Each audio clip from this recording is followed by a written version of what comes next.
Now he's the guy who tells Marjorie Taylor Greene it's her fault if her son dies from a wrongful statements made by President Trump. Now we see a President Trump who shrugs his shoulders about American soldiers dying, shrugs his shoulders about Americans dying, shrugs his shoulders about gas prices going through the roof. Well, and then 20 years ago they said the Pentagon had a shot to cure PTSD, but really it's a viral shot that attacks areas of the brain with empathy to actually make you not care anymore. Quote, it would cure depression because you don't care anymore. Basically, it's a sociopath shot. How do we know they didn't put that in his drink? Because they haven't. Stop. Okay, so these guys, don't tell me that they're still fanboying for Trump, right? Because there's no way this is him. I think this is who he's always been. And I think that he's going just according to plan. Like, I think he's doing what he was asked to do. Because they recognize he has lost it mentally. He makes up things that never happened. He claims things that did happen, did not happen. On a regular basis. That's why you have him on this morning talking to CNBC, saying he would have that Vietnam War was no big problem. He would have got it done in 30 days. He would have got Iraq War done. All of a sudden, all the wars were great. He's all for the wars. He just needed to be the one in charge of it because he would have won it in 30 days. This is delusional thinking. Going into this election here, you had Ben Shapiro and them, like the group of people like that were very much against DJT, right? And then you had Alex Jones, Robert Barnes, Candace Owens, Megyn Kelly, all the people that now he's making an enemy out of. They were the ones that were on his team. And now they've done a complete swap, right? So now you have these guys now on the other side, and now he's in bed with the people that were against him getting into power, getting into office. So make that make sense, y'all. And told Trump he had a deal. And Trump convinced himself it was a completely different deal. He convinced himself it was a capitulation deal when it wasn't. So now he's comparing Venezuela to Vietnam. That's one. And then this is supposed to be the president of peace, right? The president of peace that is talking about how fast he can win wars.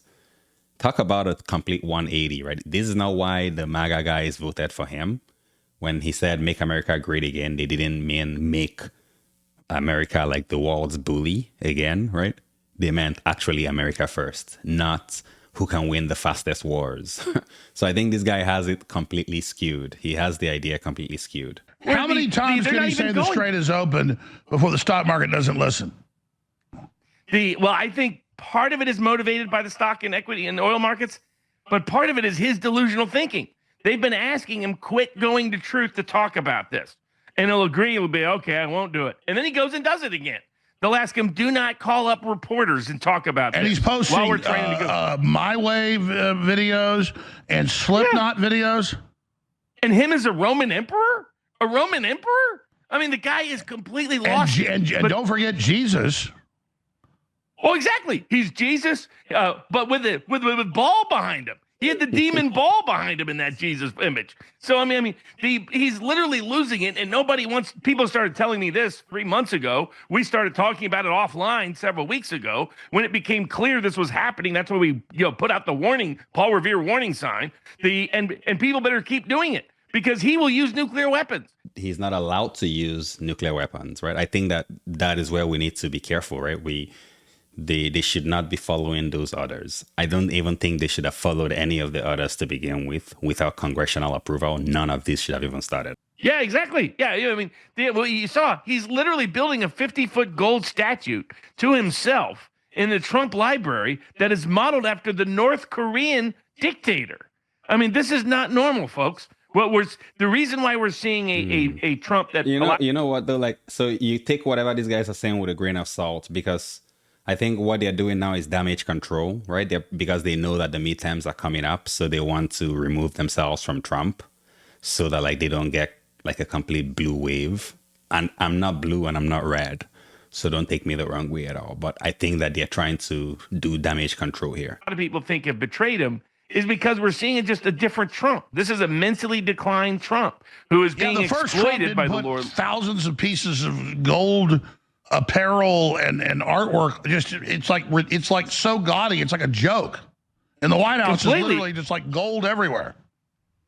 He's becoming the caricature of himself, and it's because his mental capacity is rapidly degenerating and declining.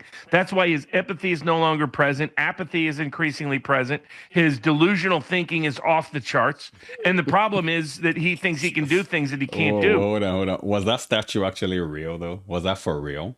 He actually erected a statue of himself that big? Whoa. Someone say narcissist? He brings everybody in. He says, hey, let's practice using nukes. I want to practice using the nuclear codes. And General Kane says, no, we're not going to do that. We're not going to go to... Yeah. No, we're not going to do that because this guy, he's like how old? I think he's like almost 80, right? How many more years realistically does he have left on Earth? The average male in the US, 70 years old? So of course he has no problem, but you have to wonder, doesn't he have a son and like multiple children? What kind of wall does he want to leave behind for them? Called me this weekend. They said, you're dead on.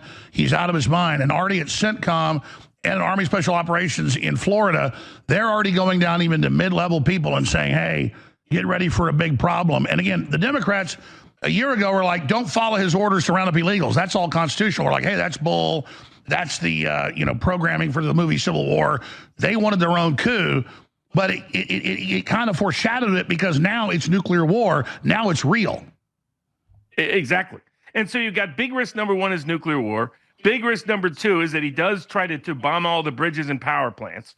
Iran will respond by taking out all the civilian infrastructure and oil and energy of the Middle East, potentially could take out the desalination plants, which means you'd have a massive refugee crisis because they can't survive without air conditioning in 125-degree heat. Yeah, but that's the question, right? Like, why do they draw the line at just nuclear? Like, I don't think that anybody should be taking the commands from him if he's saying go ahead and bomb their bridges and their infrastructure, civilian infrastructure. I don't think anybody should be taking those orders. There you have it. I don't know how true this is that he was actually removed from the Situation Room, but if that is the case, then I applaud them for doing that. And I applaud that general for standing his ground and refusing to do something that is unconstitutional, of course. I completely applaud them for that. I think that they let it go on too far already, but it's better late than never. So I say that right now it's still not too late to stop him from what he's doing. But I want to hear from you guys down in the chat below. What do you think about this? Do you actually believe that he was removed from the Situation Room? And do you actually think that he would actually leave